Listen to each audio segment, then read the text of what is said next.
Salut à tous, c'est Cassiesta. On se retrouve aujourd'hui pour la deuxième critique de film d'Arcanif Studio.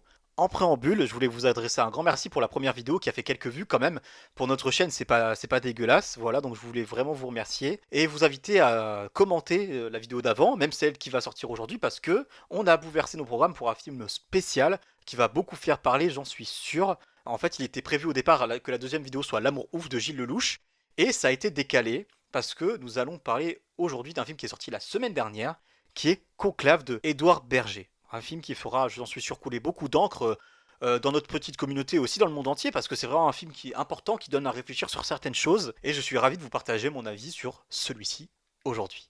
Donc, comme indiqué, Conclave est un film qui a été réalisé par Édouard Berger, sorti cette année en 2024. Édouard Berger qui a réalisé précédemment À l'Ouest Rien de Nouveau, pour lequel il a eu un Oscar, un film Netflix, avec comme acteur principal Ralph Fiennes, connu pour Voldemort, M dans James Bond ou encore Le Menu. Pour cette critique, je vais vous donner d'abord un synopsis, puis mon avis global et on passera aux parties no spoil et spoil évidemment, à la base. Et j'ai essayé d'organiser celle-ci mieux que la première, en ayant des idées plus construites, en ayant un fil directeur et en essayant de compléter en spoil les idées que je vous ai données en partie no spoil. Alors, pour vous résumer globalement le film, voici son histoire. Le pape vient de mourir, laissant derrière lui son pontificat. Les cardinaux du monde entier se réunissent alors afin de désigner son successeur. Malheureusement, tout ne se passera pas comme prévu et nous allons nous rendre compte que certains sont prêts à aller très loin afin de réaliser leurs rêves. Voilà ce qu'on peut dire sur le synopsis de ce film. Maintenant, je vais vous donner ce qui vous intéresse sûrement tous et toutes, mon avis sur Conclave. En avis global, j'ai beaucoup aimé le film. Je trouve que en fait celui-ci est réellement nécessaire à notre époque, de par certains messages qui sont véhiculés. Par contre, je trouve que le personnage de Ralph Fiennes est assez plat, ni bon ni mauvais, et certains personnages manquent cruellement de caractérisation. Mais ce qui compte vraiment dans ce film, en dehors des personnages que nous allons évoquer évidemment dans leur globalité, c'est la dichotomie entre le saint, la sacralité et vraiment l'humanité. On va bien évidemment rentrer dans le détail avec une partie no spoil et une partie spoil. Sans plus attendre, passons de suite à la partie no spoil. Donc, tout d'abord, on va évoquer la mort du pape, parce que c'est quand même le nerf de la guerre, entre guillemets. Dès le début du film, même pas les 5 premières minutes, on voit que le pape est mort. Nous voyons alors directement que c'est un moment hors du temps. Le pape est là, les mains croisées, habillé, sur son lit de mort, et on lui placera quelques instants plus tard un linceul sur la tête, un linceul blanc, qui donne vraiment... En fait, c'est presque un tableau, si vous voulez. C'est presque une statue, et ça fige le temps. En fait, on se rend vraiment compte que quelque chose d'important vient de se passer. Quelques instants plus tard, il y a même une scène assez troublante où en fait le pape est transporté de sa chambre, qui est scellée en fait quand il en sort, à un carrosse, une voiture pour l'emmener on ne sait où. Et il y a une scène où vraiment on est avec le mort, on est même dans son linceul, on fait le trajet avec lui. Et c'est une scène qui est vraiment bizarre, qui est touchante mais un peu malsaine. On se rend compte en étant avec lui à ce moment-là, c'est pas le tout venant qui vient de décéder. Dans la chambre du pape, lorsque celui-ci est décédé, nous avons le cardinal Lawrence. C'est lui que nous voyons dès le début. Il arrive, en fait, il monte un ascenseur et il se retrouve directement auprès du pape dans sa chambre. Nous comprenons alors son implication. Si vous voulez, dans cette chambre, il y a le pape dans son lit et 2, 3, 4 personnages, peut-être pas plus, dont le cardinal Lawrence. On nous montre que il est auprès du pape, auprès de Dieu, qu'il a un rôle important à jouer. Dans cette scène et même dans d'autres moments dans le film, nous voyons le cardinal qui est joué par Ralph Fiennes, le cardinal Lawrence, calme. Nous voyons que l'acteur il dégage vraiment quelque chose de haut, de paternel, notamment lors d'une scène avec un autre cardinal ayant péché dont nous reparlerons plus tard. On voit qu'en dehors du fait que le pape, ça soit un peu son responsable, entre guillemets son patron, voilà, vu qu'il est cardinal, on voit que la mort du pape, elle touche profondément Lawrence en fait. Il pleure tout simplement. On voit qu'il pleure parce que le pape est mort, mais on voit qu'il pleure également parce que, et ça on le comprendra plus tard, parce que sa responsabilité est engagée maintenant que le pape est mort. Parce qu'il sait qu'il va vraiment avoir un rôle, un sacerdoce, ce qui va lui peser sur les épaules. Malgré cette obligation entre guillemets, on voit que Lawrence, il est vraiment là pour les cardinaux, mais surtout pour Dieu. Il veut que sa dernière œuvre, entre guillemets, on va en parler plus tard, soit la plus belle. Pour ça, il se démène pendant tout le film et ça sent. Le personnage, il peut être à vif, pleurer, etc., mais il accomplit toujours sa mission. Il a toujours ça comme but. ça va de plus en plus l'habiter. Parmi les autres personnages qui sont auprès du pape dès le début du film, nous avons par exemple le cardinal Tremblay et d'autres acteurs.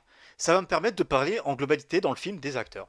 A contrario de Lawrence, les autres personnages, ils sont à mon sens pas développés. On sait toujours pas comment ils s'appellent à la fin du film, en dehors de quelques-uns.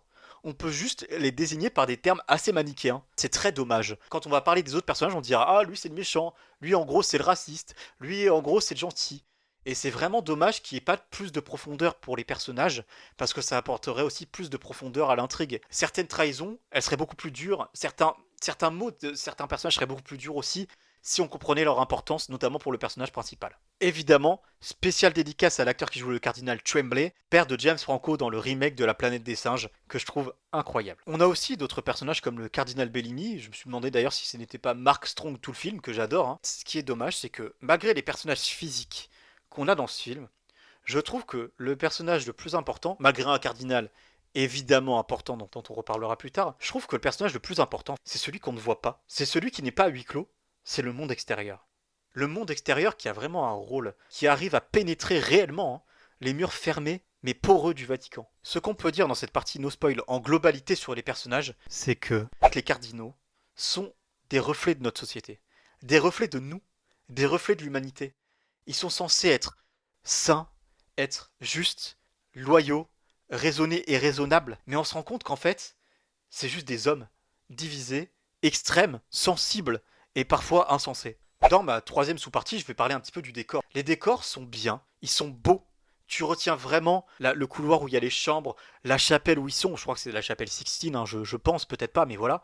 Tu retiens vraiment en fait, les décors qui sont beaux. On sent très bien aussi la sensation d'enfermement. Au début du film, vous avez les cardinaux qui arrivent au Vatican après la mort du pape. Et ils ont des iPhones, des iPads, des cigarettes. Ils se parlent entre eux de la vie de tous les jours. Et c'est vraiment un côté très très intéressant, je trouve, du début du film, un côté moderne. On n'a pas l'habitude de voir la chrétienté comme ça. Et c'est vraiment chouette. Et après, on sent vraiment cette sensation d'enfermement du conclave qui est sacré, qui doit pas bouger. On a cette sensation de par l'implication déjà de Lawrence, mais aussi de par le fait que il parle souvent du monde extérieur en disant voilà, il faut pas que les fenêtres soient visibles, il faut pas que les personnes puissent, avec la lumière ou le reflet des fenêtres, savoir ce qu'on pense, etc. C'est vraiment fou l'organisation, on se rend pas compte. Et on a du coup vraiment l'impression que les cardinaux vivent dans un monde à part, presque en fait une boucle. Pendant quelques jours, ils vivent dans une boucle où tous les décors, tous les moments sont les mêmes, comme suspendus. De même, les costumes vont avec les décors, les habits sont réellement beaux, bien exposés, les couleurs sont vraiment assez pastel, très éclatantes, très jolies. Par exemple, au début, le cardinal Lawrence se fait habiller pour la première cérémonie du conclave, pour l'ouverture du conclave. Il y a vraiment comme un moment hors du temps où vraiment il enfile ses habits un peu comme un empereur qui se fait couronner, etc. C'est très très jaune. Cependant, le plus important dans ce film, ce sont les questions. Les questions posées par rapport à plein de choses, par rapport à la foi, la pureté qui est beaucoup remise en question par plusieurs facteurs dont nous allons reparler évidemment, le pouvoir, le monde extérieur, l'humanité. Et ce qui est intéressant avec ces questions, c'est que ça emmène beaucoup de rebondissements. Et donc c'est vraiment un film, un Sherlock Holmes dans le monde de la chrétienté. Moi qui suis pas forcément ultra chrétien. Et en fait, ça m'a vraiment passionné. Cette enquête, pas criminelle, mais un petit peu, vous voyez, cette enquête vraiment policière dans ce domaine-là est menée par ce domaine-là. Je vais faire une petite sous-partie que j'ai appelée le film et après. Parce que j'aime bien laisser un peu de temps, que ça mijote un petit peu, et donner mon avis a posteriori. Avec le temps, je trouve que le film il est vraiment bon, parce qu'il nous laisse une surprise. Moi, je vous cache pas qu'un film sur le conclave, je me dis putain, on va se faire chier la race pendant 2 heures. Mais franchement, pas du tout. Je pensais pas voir une œuvre sur un huis clos aussi passionnante, aussi fascinante. Pour vous donner un ordre d'idée, j'ai vu aussi Juré numéro 2 il y a quelques jours, qui est pas du tout un huis clos, etc., mais qui est comme une enquête malgré tout. Et j'arrivais pas à ne pas faire le comparatif avec Conclave. Voilà, pour vous dire vraiment a posteriori, j'ai envie de le revoir, tout simplement. Passons tout de suite à la partie spoiler. Donc, si vous êtes là, c'est que vous avez déjà vu le film ou que vous vous en foutez. Si vous ne voulez pas être spoilé, je vous invite à quitter la vidéo. Mais n'oubliez pas avant votre petit like, votre petit commentaire pour faire plaisir, pour nous référencer et pourquoi pas l'abonnement, soyons fous. Donc, comme j'ai dit précédemment, la mort du pape apparaît comme une pause dans ce film. Et on sent dès le début que cette mort va changer les choses. Elle va changer le monde, apporter un bouleversement au monde et aussi à nos personnages. Ce que nous pourrons dire sur les personnages en globalité, ce que j'ai évoqué un peu avant, c'est que les cardinaux, censés représenter la foi, la morale, la pureté et Dieu, ne sont que des hommes, avides, cupides, lâches et parfois voire souvent pécheurs, comme le cardinal Lawrence. Dès le début du film, il est présenté comme le fils spirituel du pape, assez saint, assez gentil, et on se rend compte que celui-ci doute de sa foi.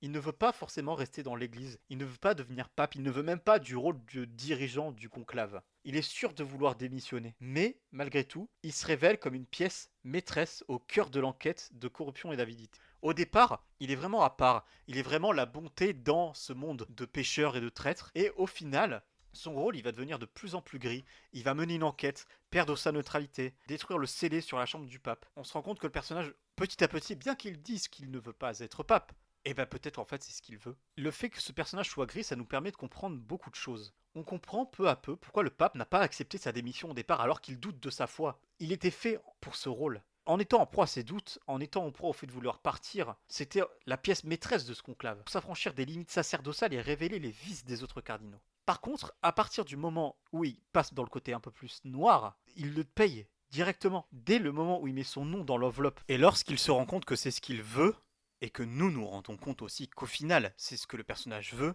il est de suite puni. Car effectivement, à un moment du film, Lawrence écrit son nom afin de devenir pape. Il veut devenir le pape Jean.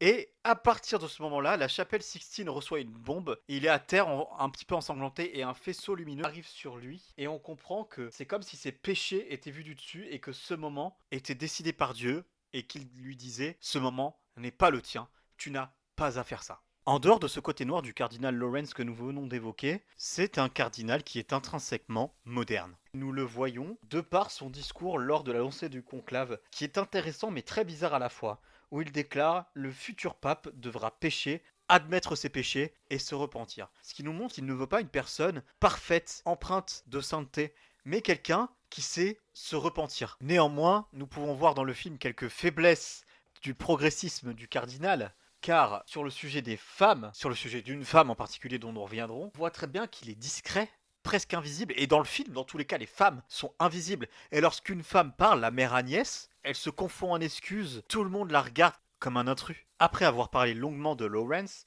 revenons aux autres personnages. Premièrement, le cardinal Tremblay. On comprend dès le début que c'est un pourri, notamment grâce à une phrase d'un personnage catholique qui dit au cardinal Lawrence que Tremblay a été renvoyé par le pape à cause d'accusations graves. L'acteur joue tellement bien que nous avons un doute tout au long du film. Nous savons très bien que le propos du personnage qui dit qu'il s'est fait renvoyer est vrai, ou du moins qu'il n'aurait pas de raison de mentir, mais l'acteur arrive à nous semer le doute. Il est l'image même d'une personne sainte, mais entre guillemets pourrie, car il va tout faire pour discréditer ses concurrents, notamment le cardinal Adeyemi, en convoquant la femme avec qui il a eu une aventure il y a des années pour le discréditer. C'est ici qu'est toute la moelle et toute la substance du film, comment des personnages à l'apparence sainte vont se mener une vraie guerre, et le mot guerre est prononcé un moment dans le film, afin d'avoir une majorité et d'être élu pape. Nous voyons beaucoup de séances, si vous ne savez pas comment ça se passe,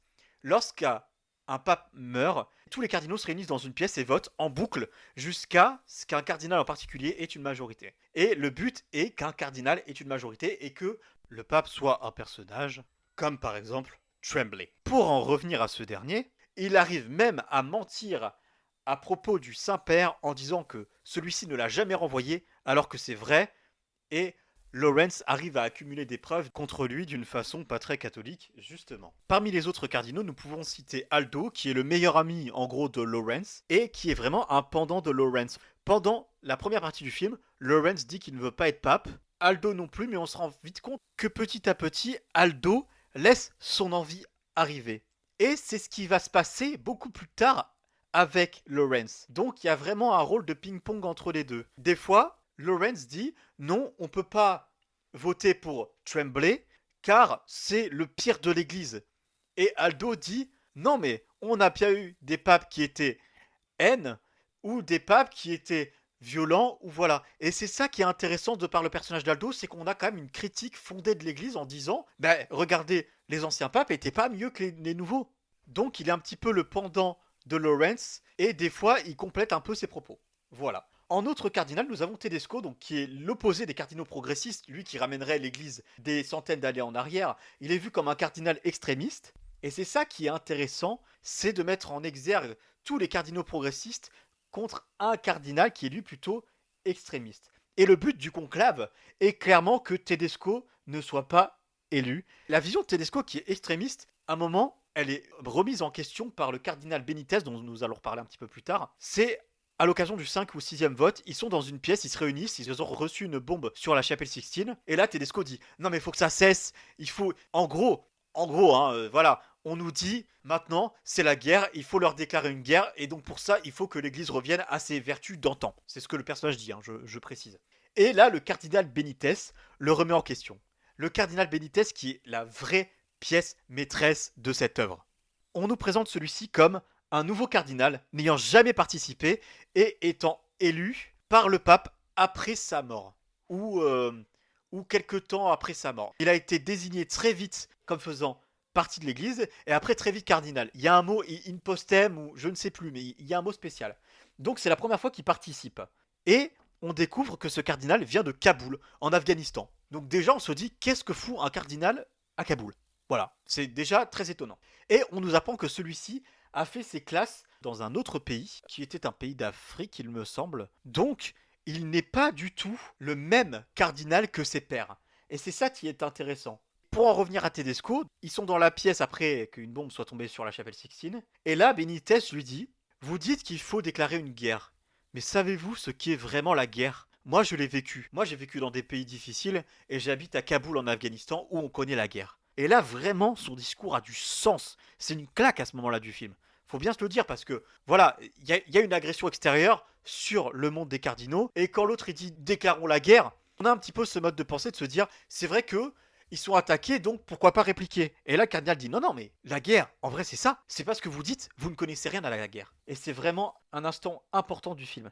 Il a vraiment un très très beau discours. Et vu qu'on est au 5 ou 6e vote, faut désigner un pape rapidement. C'est ça qui est assez troublant, c'est qu'on nous dit que le pape doit être la représentation de Dieu, hein, la chrétienté sur la chrétienté, le saint des saints, mais finalement, les cardinaux ont ce discours de il faut quand même se manier, parce que si on en désigne un pas vite, on va passer pour une organisation chaotique. Et ça, c'est très intéressant, cette chose organisationnelle avant tout. On se rend compte que c'est vraiment un état, une structure en place, et qu'il y a quand même des contraintes. Et suite au discours de Benitez, celui-ci, au bout du 6 ou 7e vote, va être élu pape. Il va choisir comme nom Innocent XI.